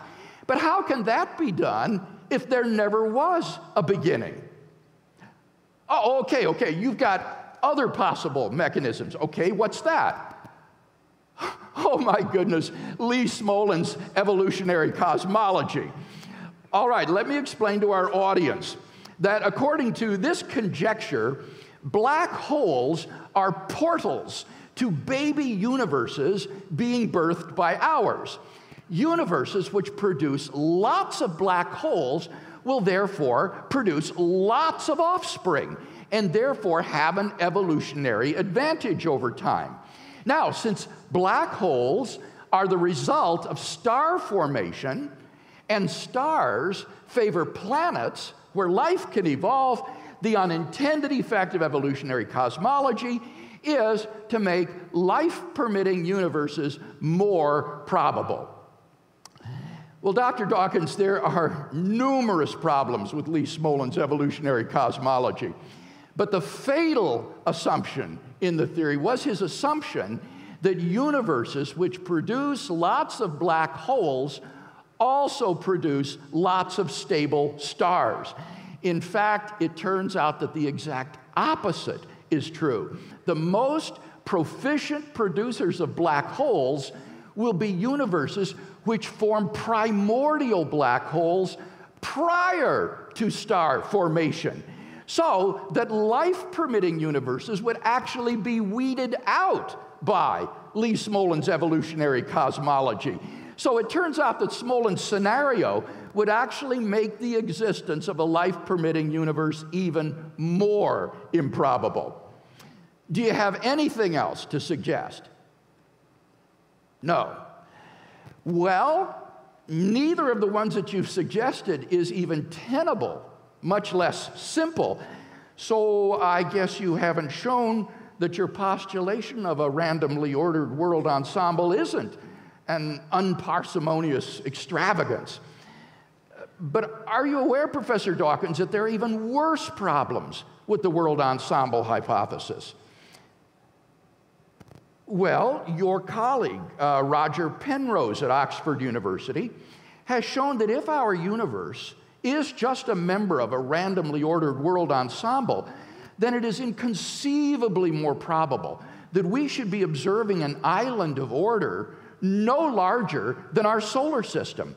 In fact, the most probable observable universe is one in which a single brain fluctuates into existence out of the quantum vacuum and observes its otherwise empty world. Observable universes like those are simply vastly more plentiful in the world ensemble than finely tuned worlds like ours, and therefore ought to be observed by us if we are just a random member of a world ensemble. Since we don't have such observations, that fact strongly disconfirms the world ensemble hypothesis. On atheism, at least, it is therefore highly probable that there is no world ensemble. You haven't. Well, you really ought to read Roger Penrose's book before you write on these things. So it follows from our premises that therefore the best explanation of the fine-tuning is design, unless the design hypothesis can be shown to be even more implausible than its rivals. So, do you have any objections of comparable weight to the design hypothesis? You do. Wow, the central argument of your book. Go ahead, make my day. Who designed the designer? That's it? That's supposed to outweigh all of the objections against the world ensemble hypothesis. Well, it seems to me that that question has no weight at all, Professor Dawkins. It comes down to this, basically. In order to recognize an explanation as the best, you don't need to have an explanation of the explanation. This is an elementary point in the philosophy of science. For example, if archaeologists digging in the ground were to discover things looking like arrowheads and pottery shards, they would be justified in inferring that these artifacts were not the chance result of metamorphosis and sedimentation, but were the result of an unknown group of people, even if they had no explanation of who these people were or where they came from. Or again, if astronauts were to discover a pile of machinery on the backside of the moon, they would be justified in inferring that this was the product of intelligent agents, even if they had no idea whatsoever who these agents were or how they got there. In order to recognize an explanation as the best, you don't need to have an explanation of the explanation. In fact, when you think about it, such a principle leads immediately to an infinite regress, so that nothing could ever be explained and science would be destroyed. For before any explanation could be accepted, you'd have to have an explanation of the explanation. But before you could accept that, you'd need an explanation of the explanation of the explanation. But before you could accept that, you'd need an explanation of the explanation of the explanation of the explanation. And before you could accept that, and so on, nothing would ever be explained. So, in the case of the fine-tuning, in order to recognize that intelligent design is the best explanation, you don't need to be able to explain the designer.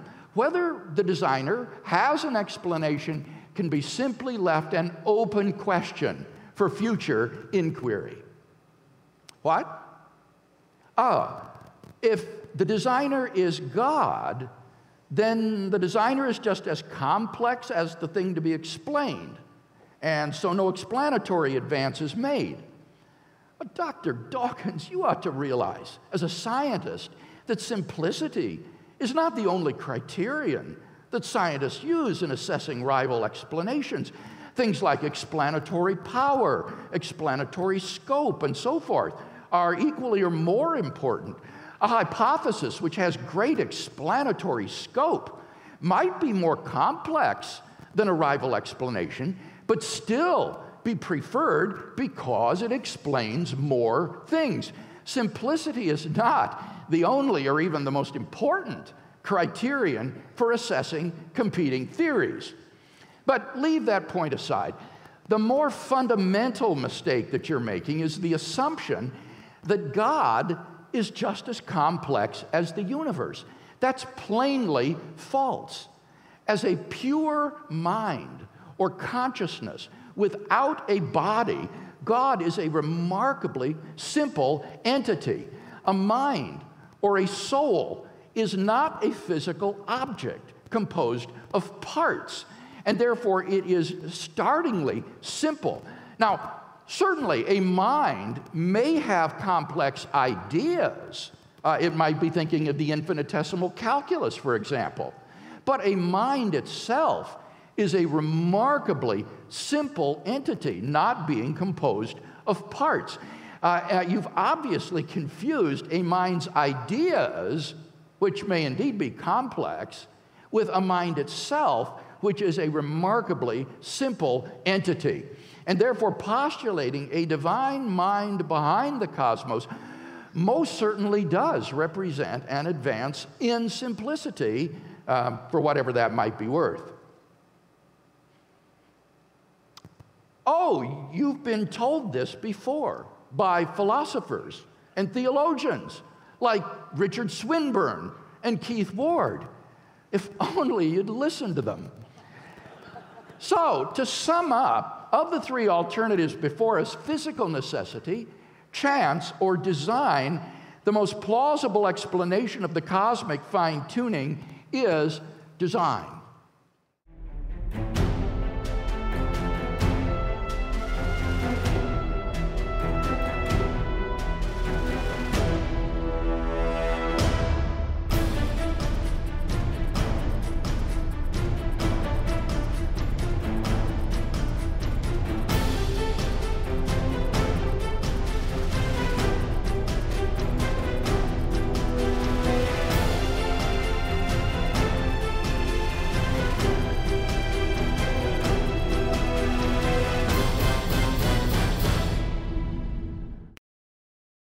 Can one see evidence of a creator in nature?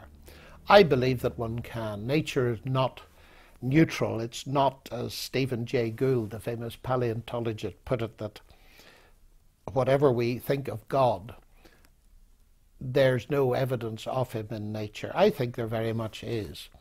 But I would start actually with the fact that one of the biblical claims is that the heavens declare the glory of God and the earth shows his handiwork. And I always remember, because I studied in Cambridge, that the brilliant scientist James Clerk Maxwell, who gave us electromagnetic theory, had inscribed over the door of the Cavendish laboratory, where many of the epoch-making experiments in physics were done, "Great are the works of the Lord, sought out by those, or studied by those who take delight in them." That James Clerk Maxwell, along with many of the great pioneers of science, indeed practically all of the early ones like Galileo and Kepler and Newton, they saw evidence of God in nature, and in fact they devoted their science to explicating that evidence in, as Galileo put it, the language in which God had written it. That is the language of mathematics.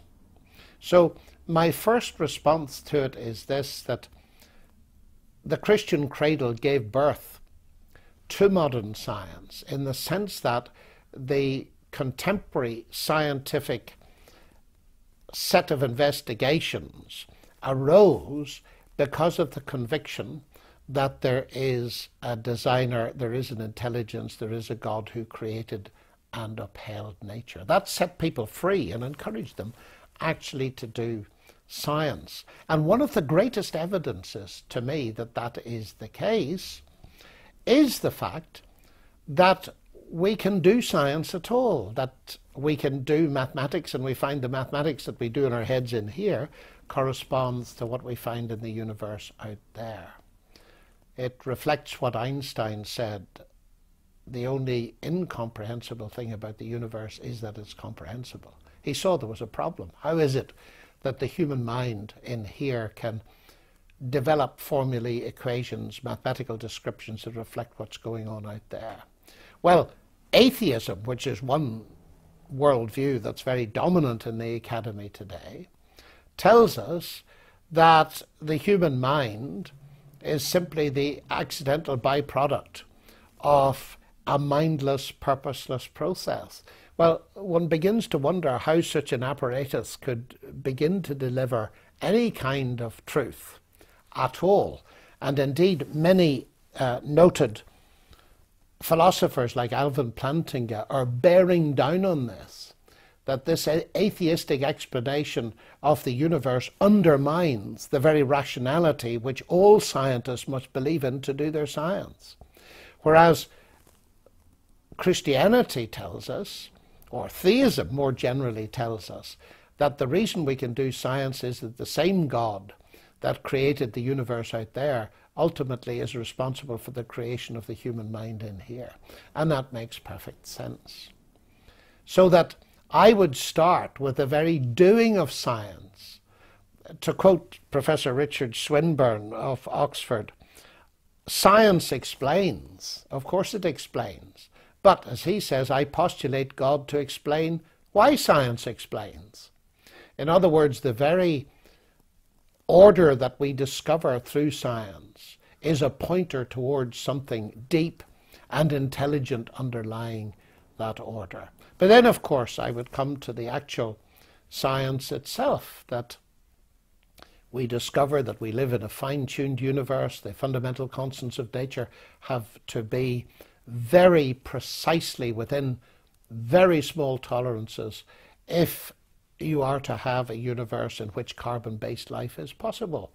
And I'm interested in what some of the physicists, who are not necessarily theists, are saying about it, that it is an overwhelming indicator of intelligence.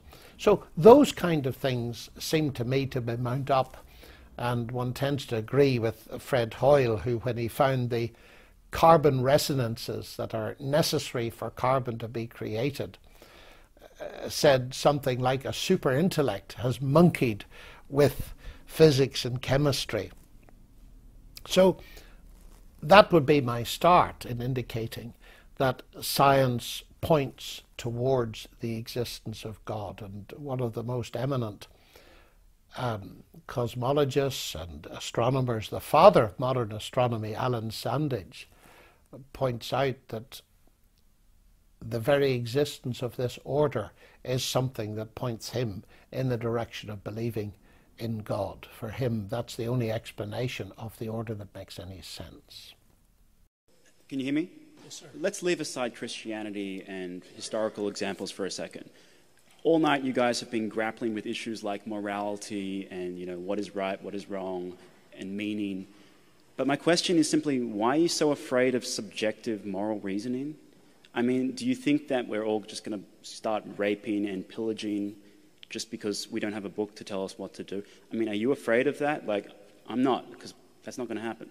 And that, yeah, Nazis were bad, but there were Christian Nazis and there were atheist Nazis.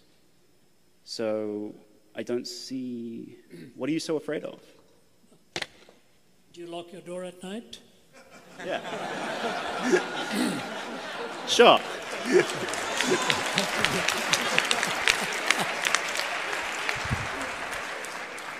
I hear what you're saying. It sounds very cavalier, though. My goodness. If we weren't afraid of all of this, we would not be in a national debt. The billions... China is secular. Sorry? China is secular. Sorry? China is secular. That's right. What does that mean? I mean, they're not raping and pillaging, and neither are we. Oh my, oh my, oh my, oh my, oh my. Have you read what happened during the Red Guards Rebellion? Have you read what happened during the Boxer Rebellion?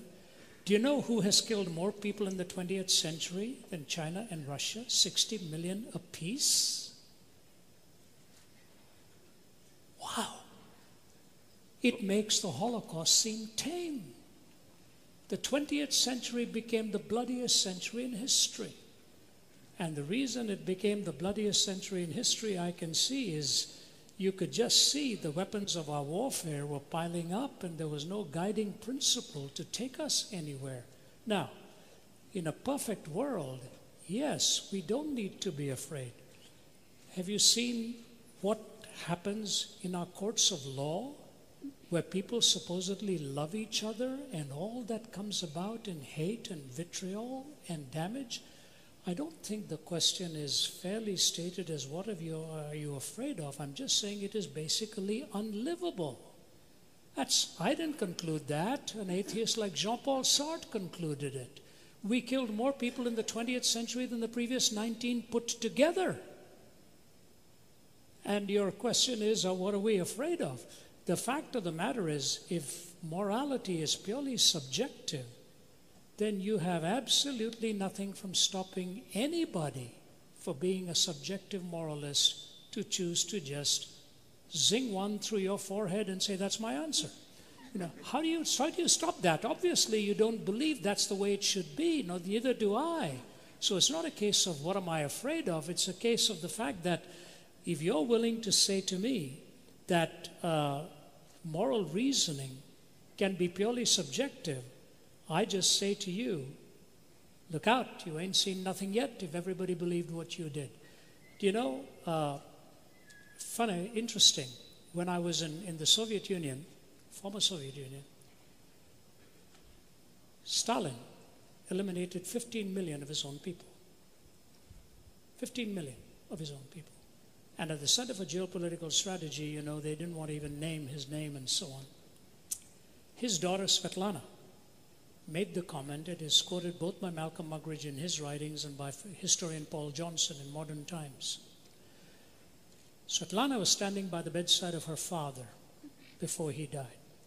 She said the last thing he did was clench his fist toward the heavens one more time, put his head back on the pillow, and he was gone. This is his daughter raising the question, whatever got into my father to have that kind of hatred and hostility? And when 15 million were killed of his own people, it is interesting that the faculty members and the general who chatted with me there, my wife will tell you, sat around the table with tears in his eyes when he watched what had been done to his own country by his own leadership.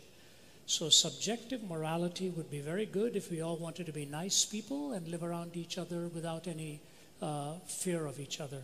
But the reason you lock your doors, and the reason we have our police, and the reason we have our military, and the reason we have our law courts is because when subjective morality becomes totally subjectivized, this is what happens in society. So it's a great idea, but I hope nobody absorbs it. Thank you. We go on to the next one there. Thank you.